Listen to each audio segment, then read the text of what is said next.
এ ছেলেটি কে? খানিকটা তন্ময়ের মতো জিজ্ঞেস করলেন মথুরবাবু। উদার দর্শন, নবীন ব্রহ্মচারী, কুমার কোমল। এ কে? একে কি আগে কোথাও দেখেছি? কোথায় দেখব? কতদিন আগে?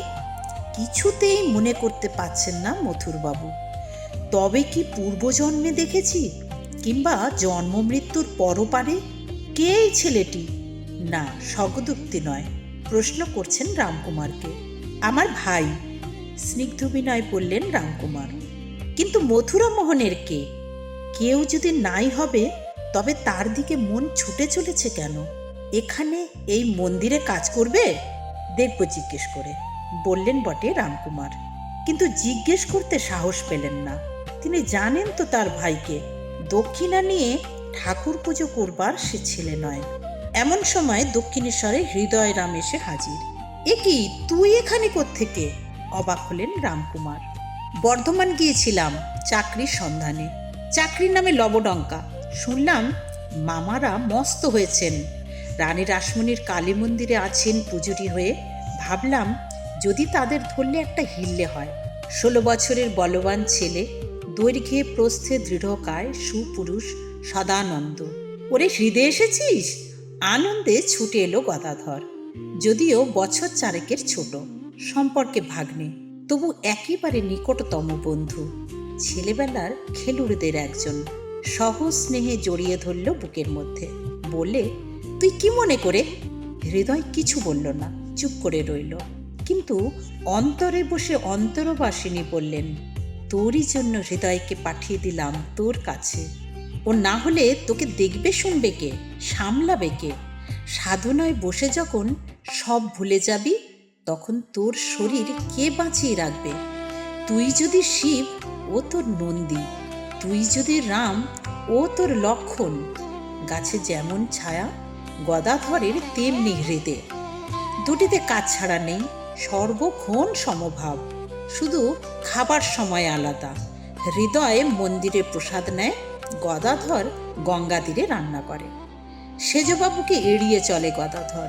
কালীঘরে কোনো একটা চাকরিতে তাকে ঢুকিয়ে দেবেন, তার মনের কথা চোখের ভাষায় যেন ধরা পড়েছে। চাকরি বাকরির মধ্যে আমি নেই, ধরা বাঁধার মানুষ নই আমি। তার চেয়ে নিজের মনে শিব গড়ি, পুজো করি নিজের মনে, সেই আমার ভালো, আমার ধ্যানের আরাম। এমনি মূর্তি গড়ছে গদাধর। মূর্তি করে পুজোয় বসেছে একদিন। পূজায় বসে আবিষ্ট হয়ে রয়েছে। সেই সুযোগে চুপিসারে কখন কাছে এসে পড়েছেন সেজবাবু। তন্ময় হয়ে দেখছেন সেই শিবমূর্তি, তার গঠন লাবণ্য। শুধু ভাস্কর্য নয়, ভাস্কর্যের চেয়েও যা বড় জিনিস, তাই যেন ফুটে উঠেছে সর্বাঙ্গে। তা ভক্তি, তা মনোমাধুরী। হাতের পেলবতায় গুলে গুলে পড়ছে যেন অন্তরের অনুরাগ। এ মূর্তি কে করেছে? গদাধর। হৃদয় কাছাকাছি ছিল, বললে। এক মুহূর্ত কি ভাবলেন মথুরবাবু, বললেন, পূজা হয়ে গেলে আমাকে দেবে এই মূর্তি? আপত্তি কি? চোখের নিমেষে এমনি কত শত মূর্তি গড়তে পারবে গদাধর। হৃদয় সম্মতি দিল। মূর্তি হাতে পেয়ে আরও ব্যাকুল হলেন মথুরবাবু। যার চকিত কল্পনায় এই রূপ, তার অতলতল ধ্যানের না জানি কেমন চেহারা। ডেকে পাঠালেন রামকুমারকে। গদাধরকে রাজি করান, তাকে কাজ দেন মন্দিরে।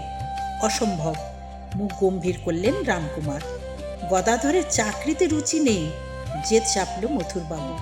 যে করেই হোক গদাধরকে কালীর কোলের কাছে টেনে আনতেই হবে। বাবু আপনাকে ডাকছেন।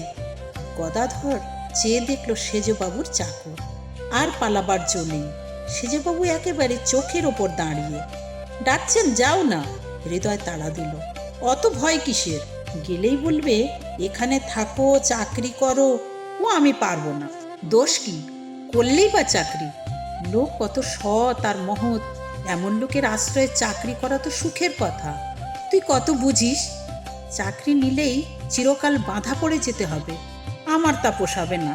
তাছাড়া, গলা নামালো গদাধর, তাছাড়া কালী পুজোর ভার নেওয়া চারটিখানি কথা নয়।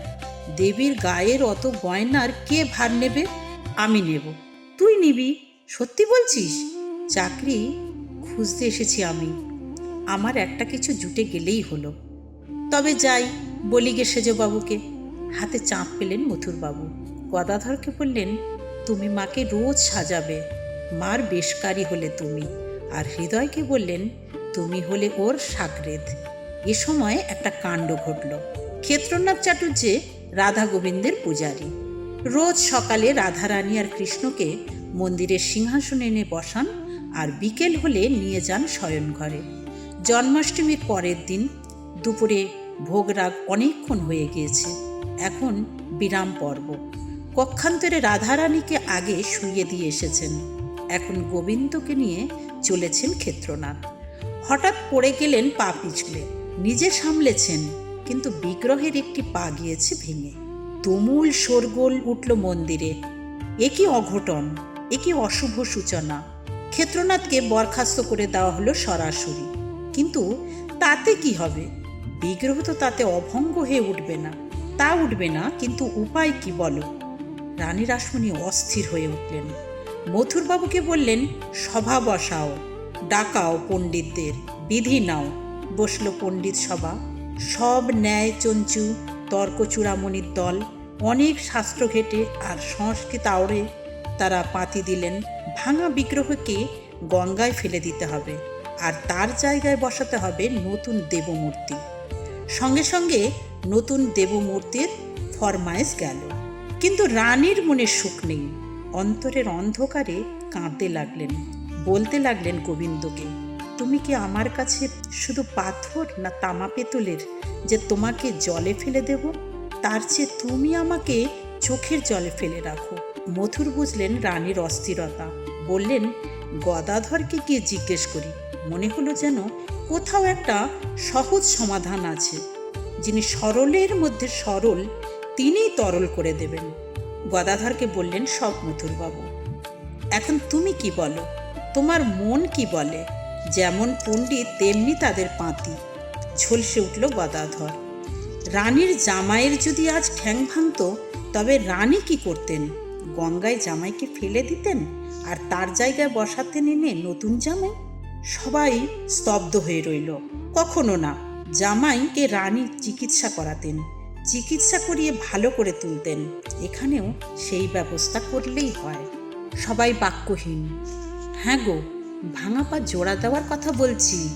ভাঙা পা জুড়ে দিলেই ঠাকুর আবার আস্তে সুস্থ হয়ে উঠবেন। আবার চলবে তার সেবা পূজা। একেবারে সোজাসুজি অন্তরের কথা।